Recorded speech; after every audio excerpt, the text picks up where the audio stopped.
Having talked about posture, we're going to have a look at movement as it pertains to the waltz now. There's lots of different directions that we can move, but the waltz has this beautiful rise and fall, so we just want to make sure that we can actually just stand still and go up and down, maintaining our good posture. So just practice with the feet together, keeping the head up, bend the knees, flex them really softly, good, and then go all the way up onto your toes nice and slowly, and then as you come back down again, lower the heels softly. Michael's going to stay facing forward, I'm going to go sideways. Notice I keep my neck long as I'm going up, all the way up, slowly, softly put the heels down, all the way up, keep the weight picked up, shoulders down as you go up, and think of the head going up as you go down. Good. So this is building up the strength in the ankles and the legs to be able to do lovely, soft, graceful rise and fall. Because that reflects what's going on in the music. Yeah, exactly. Now, the next move that we can do is just moving forward and back. So let's base this on walking. So we can just walk forward and walk backwards. You can see Michael and I are just walking forward very naturally. What happens with our feet when we walk forwards is our heel hits the ground first, then it rolls through the middle of the foot and off the toe. And when we go backwards, it hits from the toe first, rolls through the middle of the foot and off the heel. So it's a nice smooth rolling action. So dancing is based off walking.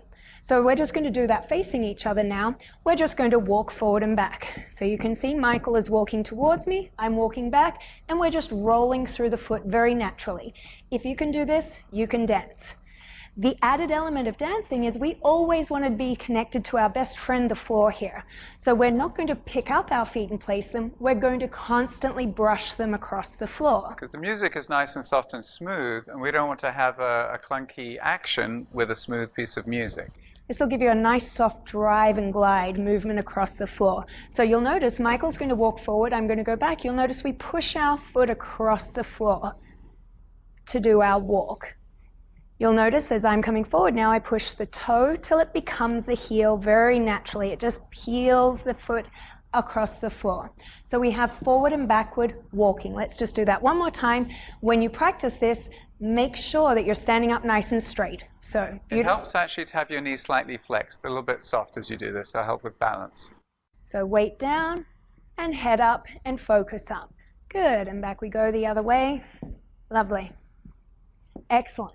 So you're feeling good posture with nice controlled movement.